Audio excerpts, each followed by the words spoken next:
Syria में भयानक युद्ध शुरू हो गया है। कौन किसके साथ है? शिया सुन्नी, रूस अमेरिका, तुर्की ईरान, कुर्द का खेल क्या है? सीरिया में शिया राष्ट्रपति बशर अल असद के खिलाफ तुर्की और अमेरिका समर्थक चरमपंथी गुट हयात तहरीर अल शाम यानी एचटीएस ने सीरिया के दूसरे सबसे बड़े शहर अलेप्पो पर हमला करके कब्जा कर लिया है। हयात तहरीर अल शाम का उत्तर पश्चिमी शहर इदलिब और आसपास के ज्यादातर हिस्से पर नियंत्रण पहले से ही था। हयात तहरीर अल शाम के ताजा हमलों के बाद से अब तक 500 से ज्यादा लोग मारे जा चुके हैं। रूस ने सीरिया के शिया राष्ट्रपति बशर अल असद के समर्थन में सुन्नी चरमपंथी गुट हयात तहरीर अल शाम के खिलाफ हवाई हमले शुरू कर दिए। सीरिया के तानाशाह राष्ट्रपति ने शिया इस्लामिक ताकतों को लड़ने के लिए ईरान, लेबनान, इराक और यमन से युद्ध में शामिल होने का आह्वान कर दिया है। वहीं तुर्की के राष्ट्रपति रजब तैयब अर्दोआन सुन्नी अरब अलायंस को युद्ध में उतारना चाहते हैं। नाटो, अमेरिका और तुर्की सीरिया के विद्रोही गुटों को समर्थन करते हैं। इजराइल पहले से ही सीरिया में हमला कर रहा है।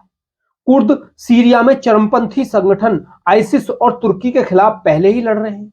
ऐसे में दुनिया भर की ताकतें सीरिया में एक दूसरे के खिलाफ लड़नी शुरू हो गई। अब देखना यह है कि अमेरिका और रूस के हथियारों से यह लड़ाई कितनी घातक होती है। सीरिया में कितने शिया और सुन्नी इस लड़ाई का शिकार बनते हैं। यह युद्ध रूस यूक्रेन से ज्यादा विस्फोटक है। यह युद्ध इजराइल हिजबुल्लाह से ज्यादा विनाशकारी है। इस युद्ध में महाशक्तियां उतर गई हैं। गाजा की बर्बादी इसके आगे कुछ भी नहीं है। रफा की तबाही भी इतनी नहीं हुई जितना खून खराबा इस वॉर जोन में शुरू हो चुका है।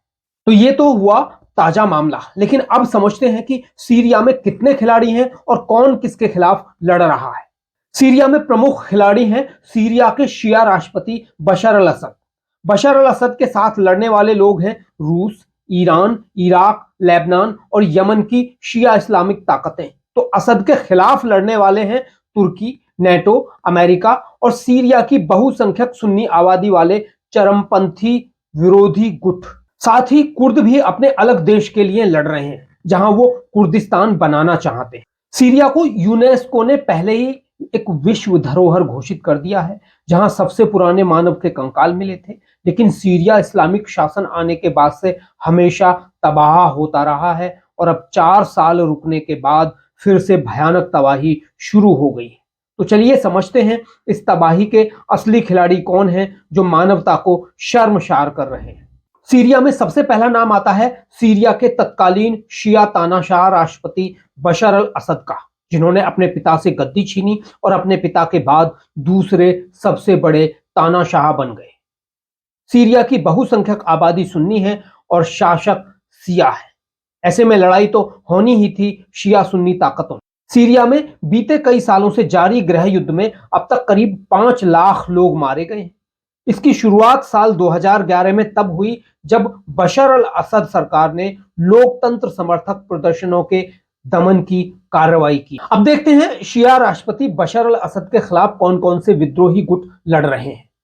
अभी जो ताजा हमला हुआ है, इस हमले का नेतृत्व इस्लामी चरमपंथी समूह हयात तहरीर अल शाम यानी एचटीएस ने किया है।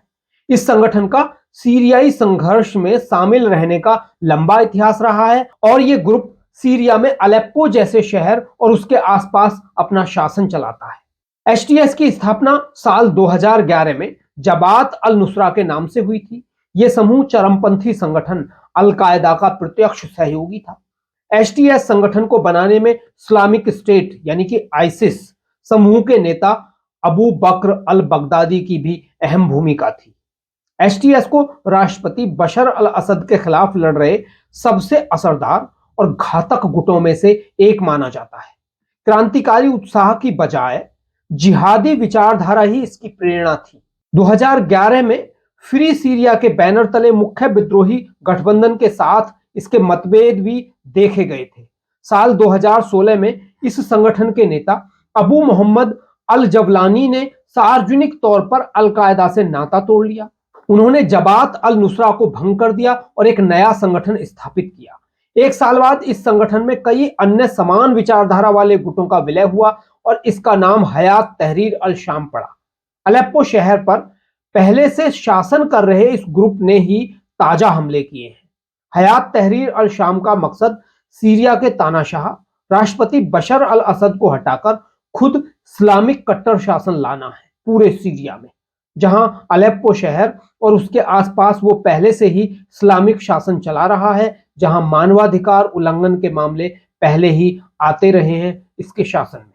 अमेरिका, तुर्की, नाटो, इजराइल एक तरह से राष्ट्रपति बशर अल असद के खिलाफ लड़ने वाले सभी गुटों को ट्रेनिंग और हथियार दे रहे हैं। अमेरिका, तुर्की, नाटो, इजराइल का मकसद किसी भी तरह से सीरिया के शिया तानाशाह बशर अल असद को गद्दी से हटाना है।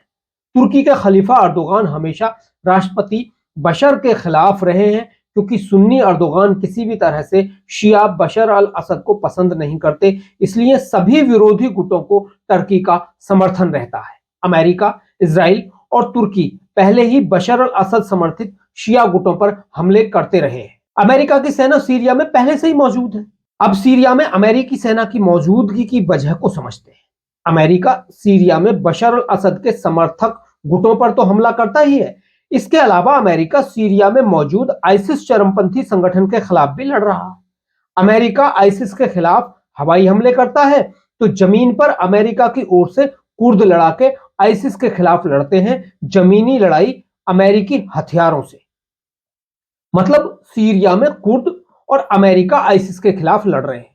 अगर आइसिस के हथियार बंद लड़ाके कहीं बचे हैं तो वो सिर्फ सीरिया, इराक और अफगानिस्तान में बचे हैं। अब कुर्द क्यों अमेरिका के साथ आइसिस से लड़ रहे हैं, ये भी समझने वाली बात है। कुर्द इराक, अफगानिस्तान, सीरिया और तुर्की को मिलाकर एक अलग कुर्दिस्तान राष्ट्र बनाना चाहते हैं, और इसी जगह पर आइसिस लड़ाई लड़ रहा है। तो कुर्द आइसिस को खत्म करने के लिए अमेरिका से हाथ मिला चुके हैं। लेकिन यहां मामला और भी पेचीदा तब हो जाता है जब तुर्की कुर्दों को अपने लिए खतरा मानता है और उन्हें आतंकी घोषित कर रखा है तुर्की ने पहले ही। मतलब कुर्द और तुर्की भी आमने सामने है, क्योंकि तुर्की ने कुर्दों की जमीन पर कब्जा कर रखा है, ऐसा मानना है कुर्दों का। और कुर्द तुर्की के खिलाफ जब तब हमला करते रहते हैं और तुर्की कुर्दों के खिलाफ लगातार हमला करता रहता है। वहीं अमेरिका और तुर्की किसी भी तरह से सीरिया के शिया राष्ट्रपति असद को हटाना चाहते हैं, तो वो असद के खिलाफ लड़ने वाले हर संगठन को समर्थन देते हैं हर तरह से, क्योंकि शिया राष्ट्रपति असद पर केमिकल हमले से लेकर सुन्नी विरोधियों के खिलाफ कई भयानक दूसरे अमानवीय हमले करना शामिल रहा है। सीरिया की बहुसंख्यक सुन्नी आबादी अल्पसंख्यक शिया राष्ट्रपति के खिलाफ हमेशा रही है और मुख्य लड़ाई शिया सुन्नी की ही है। अब देखते हैं सीरिया के शिया तानाशाह राष्ट्रपति अल असद के साथ कौन कौन सी ताकतें हैं। सबसे पहला नाम है असद के साथ खड़े होने वालों में ईरान का और उसके शिया समर्थित गुटों का, जो ईरान ने तैयार किए हैं लेबनान, यमन, फिलिस्तीन और इराक में। ये सभी शिया ताकतें असद के साथ खड़ी हुई हैं। हिजबुल्लाह के साथ साथ यमन के हूती और इराक के शिया मिलिशिया शिया राष्ट्रपति बशर अल असद की सेना के साथ लड़ते हैं सीरिया के सुन्नी असद विरोधी गुटों के साथ। ईरान पूरी तरह से शिया राष्ट्रपति बशर अल असद के साथ खड़ा रहता है, तो तुर्की खिलाफ में खड़ा हुआ है। लेकिन शिया सुन्नी तक तो ठीक था सीरिया में। दुनिया की दो महाशक्तियां अमेरिका और रूस भी सीरिया में आमने सामने हैं। रूस बशर अल असद को बचाने के लिए अपनी सेना से अमेरिकी समर्थित गुटों पर हवाई हमला करता है, तो सुन्नी गुट अमेरिका के हथियारों से शिया राष्ट्रपति असद की सेना से लड़ रहे हैं। मतलब अमेरिका और रूस की सेना आमने सामने है। लेकिन आपको यहां यह भी समझना होगा कि अमेरिका और रूस की सेना अगर आमने सामने आ जाती हैं सीरिया में, तो वो एक दूसरे पर हमला नहीं करती, बल्कि कमांडर बातचीत करते हैं और एक दूसरे के रास्ते से हट जाते हैं। यानी खुद नहीं लड़ रहे हैं अमेरिका और रूस, लेकिन जो शिया सुन्नी ताकतें सीरिया में लड़ रही हैं उन पर दोनों हमला करते हैं। मतलब दोनों ने अपने अपने आतंकी ग्रुप चुन रखे हैं कि रूस इन पर हमला करेगा और अमेरिका दूसरों पर हमला करेगा। जहां अमेरिका शिया और सुन्नी दोनों पर हमला कर रहा है, वहीं रूस सिर्फ राष्ट्रपति असद विरोधी सुन्नी गुटों पर हमला कर रहा है। अमेरिका शिया राष्ट्रपति के समर्थक गुटों जैसे हिजबुल्लाह, हूती और इराकी शिया मिलिशियाओं के साथ सुन्नी आतंकी आइसिस ग्रुप पर भी हमला करता है कुर्दों के साथ। वहीं इजराइल भी सीरिया में शिया और सुन्नी दोनों गुटों के खिलाफ हमला कर रहा है। लेकिन दोस्तों इस शिया सुन्नी, अमेरिका रूस, ईरान तुर्की और दूसरे आतंकी गुटों की लड़ाई में सीरिया में आम लोगों की जिंदगी नरक बन गई है। महिलाएं, बच्चे, बुजुर्ग सभी नर्क जैसी जिंदगी जीने को मजबूर हैं।